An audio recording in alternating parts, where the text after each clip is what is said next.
Hello out there in television land. Welcome to It's Your Health. You look familiar. What a difference a couple of months make. It's been a long time since we've been sitting here. Philip Benyo with my bride. I had to stay 6 feet apart from her until now. So welcome to It's Your Health. We'll be back after this brief commercial message. Remember to check with your health care provider before doing any of the things that we talk about here on It's Your Health. I'm a little rusty, but hang in there. We'll be right back. Welcome back. This is our first segment, and as always, we always start with headlines. Our first headline is Small Steps. Moving more, no matter how little exercise you get now, can lower your risk of cardiovascular events and premature death. Take the stairs, bike, walk as much as you can, even if it's just a little bit at a time.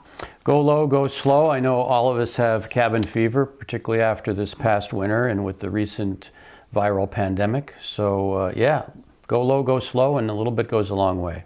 And my dog cannot wait to be able to walk me every day. No doubt. Green zone.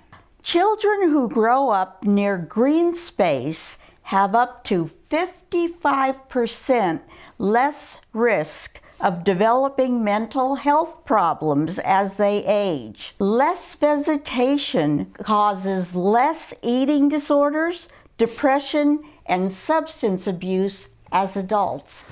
Yeah, that's interesting topic, and it sort of dovetails with what we've seen. And the good news is we kind of live in a green belt area, if you will. So get out there, enjoy nature, go for walks, take your kids along, and they'll be recipients of good health for the future. They figure that it offers the kids space to socialize, exercise, decreases noise and air pollution. Plus, you can get away from your wife sometimes, so maybe that. Maybe you should take your wife along. Okay. This, I don't know if this is a problem. Teen sleep. From my experience, teens don't have any problem sleeping. Oh, well. But if you have a teen who is having trouble sleeping, and they have trouble falling asleep, you want to encourage them to have more physical activity. For each additional hour of physical activity, they will fall asleep faster and stay asleep longer. Well, we've often seen that when we used to take the kids out and go for walks or do something outside.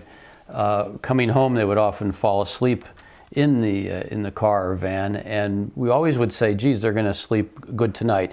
But teens today do not get proper sleep. There's so much overload, be it social media, caffeine, lack of physical activity.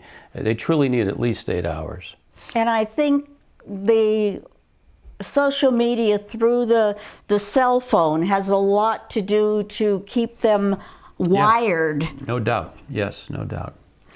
Well, you were talking about green and being outside and less pollution.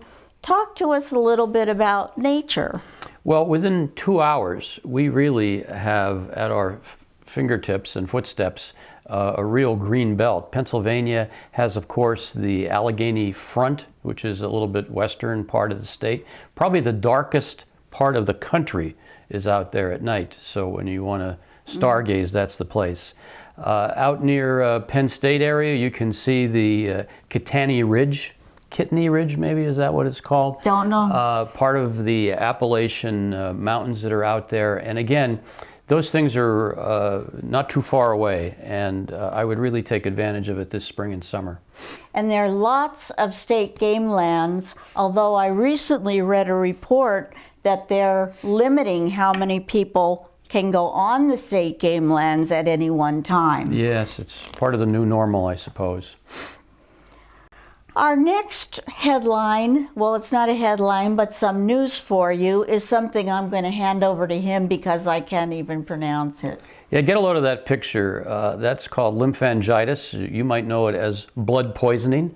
Sometimes a hangnail or a bite will cause a red streak to go up the lymph node chain, if you will.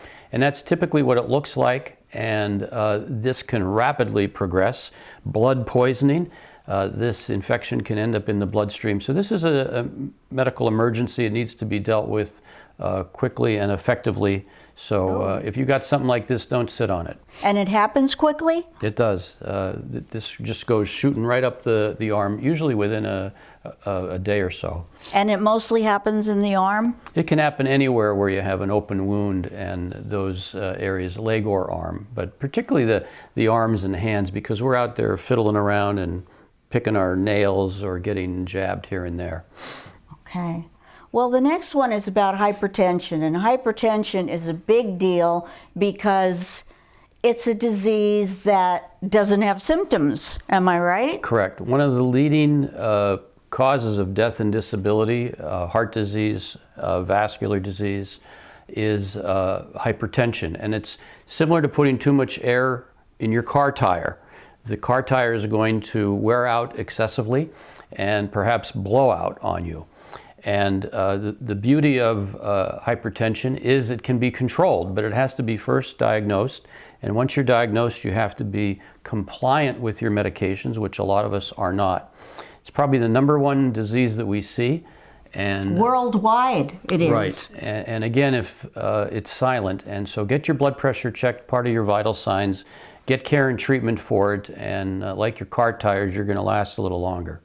And again, it's diet, exercise, be aware of your body, all the typical things. The things that we talk about all has to do with hypertension. And you don't know you have it until you get checked. Right. It's a current theme. You want to limit the salt use, get rid of the bad habits, drop a couple pounds.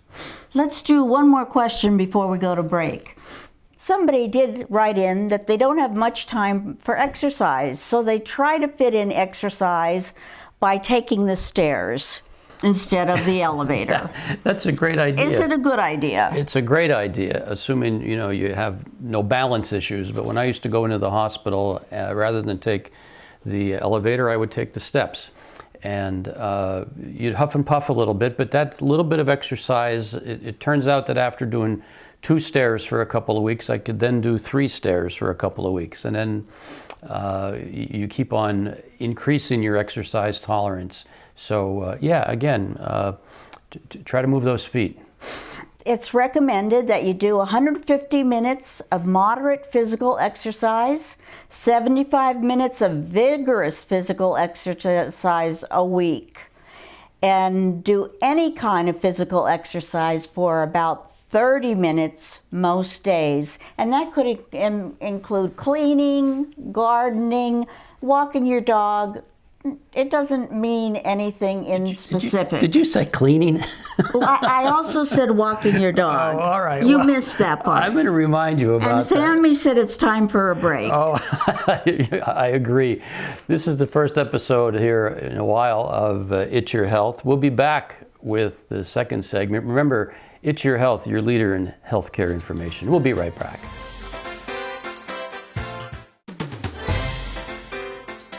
Welcome back to the second segment of It's Your Health, the fastest 30 minutes. And anybody out there in television land has some shears. I need a haircut really bad, so give us a call. And just a couple months ago, I decided to get short hair. Well, yeah. It's not short anymore.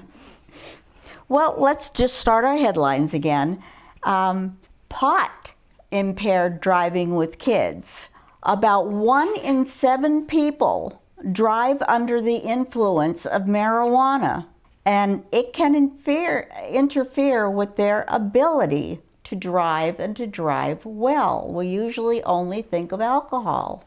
Yeah, that's interesting, especially in light of medical marijuana. I mean, here we're asking people to take medical marijuana for a variety of reasons, which has been proven useful. But what happens when you take this and you're in an accident and you're sort of under the influence? It's a big concern. So, and again, It hasn't been studied very much. right. Well, it's like anything else. It's kind of new, and everybody's feeling their oats on this. Next headline, stress and sleep problems. If you have high stress and sleep problems, you have a higher risk of death from heart disease. Poor sleep and high stress combined raise your risk for heart disease. Well, interesting enough, we should spend a third of our lives sleeping, and often it's fragmented, and you don't go through the stages of sleep, including the dream stage of sleep, and that can affect your heart, your blood vessels, and a shoot off of that, of course, is sleep apnea, which we're going to get into a little bit later. But when you sleep, your oxygen levels can fall because you're not breathing as much. If you're heavy weighted, that can also affect your breathing. And the lower oxygen levels can make your heart skip beats, something you don't want to do while you're lying down. So again, sleep is essential. And if you're having concerns, I would consider getting a sleep study done, which can be done at home, by the way, in this. Oh, now it can be done at home? Correct. You don't have to go somewhere and have it done? We can do it at home. Oh, that's interesting. Okay, the status of statins. Now, first of all, tell us what statins are. Statins are those cholesterol-lowering medications that most of us are familiar with, especially if you have hypertension, diabetes, and of course high cholesterol. And Lipitor, for example, Zocor, Pravachol, all those are statins. And they're some of the most prescribed drugs in the world.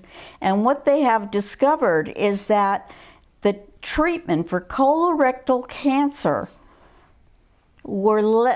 people were less likely to die prematurely when they were on statins. Statins do more than just lower your bad cholesterol. There's a certain anti-inflammatory process. So people sometimes don't do well on statins. They're not for everybody, but if you can tolerate them, you're going to get more benefits than just lowering your cholesterol. Good. Okay, we've come to another piece of information that I'm going to pass over to you because I can't pronounce it. Right, well, get a load of this picture. It's a picture of someone under their tongue. You can see that white spot. That's called leukoplakia. And leuko in Latin means white and plakia means patch. So it's a white patch underneath your tongue. We see that a fair amount, and sometimes dentists or ear, nose, and throat doctors will pick it up, or patients themselves. It can turn into a malignancy, which is the major concern. Can be caused by a variety of things, sometimes cigarette smoking and sometimes medications. But if your tongue looks like that, or in your oral cavity, which is the most common lesion in your oral cavity, bring it to the attention of your healthcare provider so it can be properly managed. Okay. Now we're going to talk about how to keep your brain sharp, because as you age, that's something that's very important, and it also will help to keep your heart healthy. High blood pressure, high cholesterol, diabetes, and obesity, you have those, you experience more cognitive decline. Not too unusual. I mean, let's face it, we're talking about vasculopathies. Your vascular system, heart, and the brain are kind of like your engine transmission. If one is having problems, so may the other. And it gets back to basics, diet, exercise, low cholesterol, low blood pressure. And the opposite of those things can, again, put wear and tear on the arteries. It can cause plaque formation, blockages of smaller blood vessels. And this dementia, of course, is at an epidemic. There's probably 6 million people out there in the United States today with it, and it's going to be doubled by the More than doubled. by the mid-century. So again, we're living longer, but we need to live better. And now if you have poor health, you have faster decline in memory. right. Again, you're talking about clogging up the vascular system. So we want to keep it open, and you keep it open by doing the basics. High cholesterol can increase the bad protein that builds up in your brain. So you don't realize that it's all interrelated. So we go back to watch what kind of fats you have, exercise, eat healthy, improve your sleep, and stop smoking. Ah, there's a big one. We often shoot ourselves in the foot. Good advice, Teach. Thank you. Moving right along. Moving right along to in your bones. Let me move this so I could see it with my old eyes better.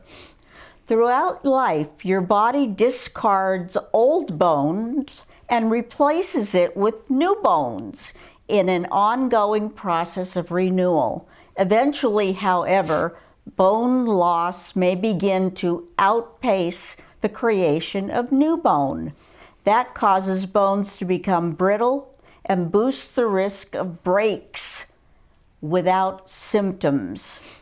It's usually diagnosed only after a fracture, usually of the spine, the wrist, and the hip. You should start thinking about that in your 40s and 50s.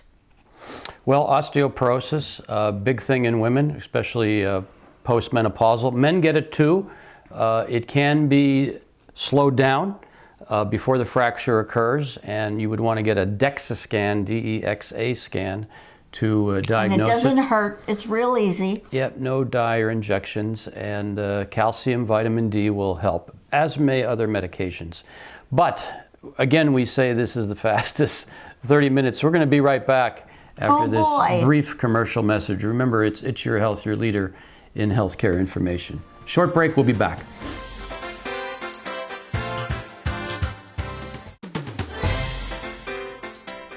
Welcome back to the third and final segment. Philip Benyo with his bride, trailblazing through the medical forest here, right? Okay. And our first headline is one that I didn't know much about until I went to see one of my children, and they were shopping for their children who happen to be babies. And if you've noticed the pouches that are now replacing baby food jars, they're pouches that are filled with food, and you take the lid off and the baby puts it in their mouth and just sucks the food right out. And you'll quickly notice that miniature glass jars of baby food from your childhood are being overtaken by squeezable, suckable, disposable pouches.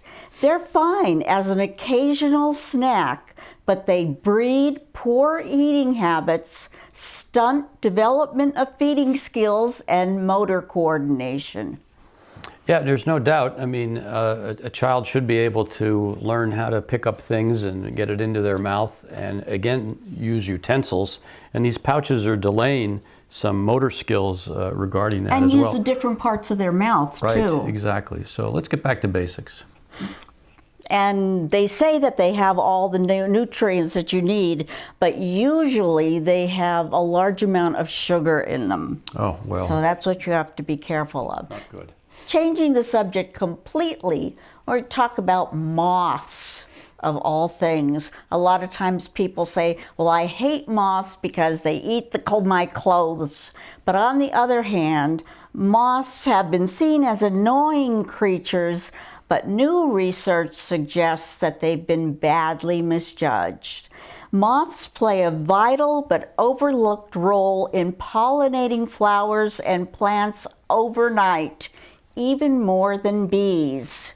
They also provide natural biodiversity backup, and without them, many more plant species and animals that rely on them for food would be at risk. And so we need them, especially with our amount of bees going down.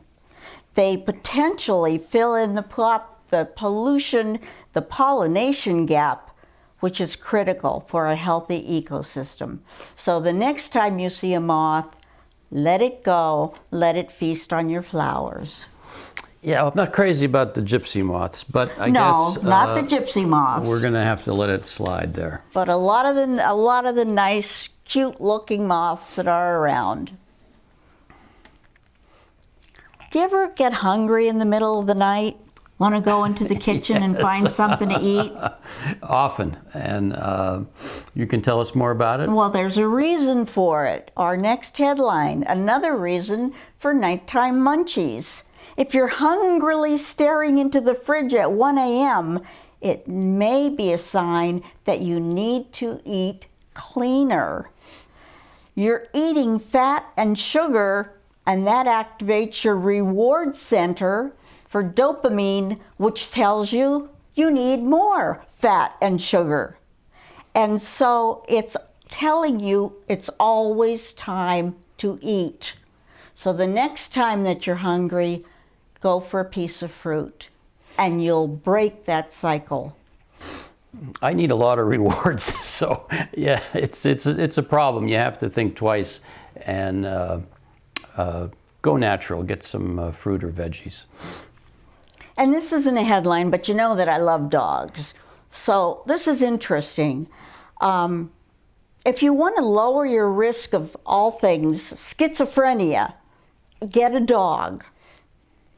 Schizophrenia diagnosis, if you grew up with a dog, is 25% less because of having a dog. And it doesn't help if you have a cat. So there. Oh, there you go. Well, then we should be good. Ever have a diet? Ever go on a diet? Off and on. I kind of binge diet, and as a matter of fact, with this recent virus that has gone on, I've probably lost a couple of pounds because drug representatives come into our office and provide us lunch to us and our staff and talk to us about new drugs and things along those lines. So since we're not having drug representatives, we're not having those lunches, which of course are comfort foods. So, well, they did a study about what do doctors like as the best diets, and they've come up with the most used diet is the Mediterranean diet, Yeah. what you would expect it to be. yeah. And there's the second one is the keto. Yeah, you want to watch the carbs. And of course, with Mediterranean comes some nice red wine, right? Well, of course. Okay. I've got one more here. Oh, I'm sorry. Caffeine may have a hidden power. It seems to slow weight gain. Yeah, caffeine is probably, in moderation, better for you than not. So, They did a study, and people who gained weight, people without caffeine gained 22% more weight, and people with caffeine gained 16% more weight. So there was a difference there. good to know. So, Sammy, do we have time for one more? Okay, I'm going to give you a quiz. All right. Question number 1. My spouse tells me that I snore every night, but that's normal and no cause for concern. True or false? Cause for concern. We talked about sleep apnea earlier. So that's false. That is false. Yeah, you gotta get evaluated for snoring. Daytime sleepiness makes it difficult to concentrate and can be hazardous for me and others. That is true. And again, one of the symptoms of sleep apnea is daytime drowsiness, difficulty focusing, because you're not going through the proper stages of sleep. True or false? Working the overnight shift can affect how well you sleep. No doubt. Again, there is a third shift syndrome, which again sets you up for poor sleep habits and daytime issues.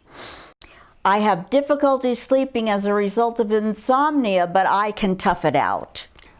You should really get evaluated because sleep is proper and you can get a sleep study done, and it's just not a question of, taking some alcohol and a nightcap and getting a better night's sleep. Exercise, eat smaller meals, avoid alcohol, so all those things will help. And finally, certain health conditions and medications can interfere with sleep. Oh, yeah, without question. Anti-anxiety medications, sleep hypnotics. There are medications such as antidepressants that can also be activating to your system as well. And even over the counter. Right. And listen, it was really great coming back. Hopefully the one thing that won't come back is this COVID virus this fall, but you stay tuned to It's Your Health and we're going to keep you posted. Thank you very much for allowing us to come into your rooms and entertain you and inform you. Hope to see you soon. It went so fast. The fastest 30 minutes. Yes, it is. All right, stay safe and hope to see you soon.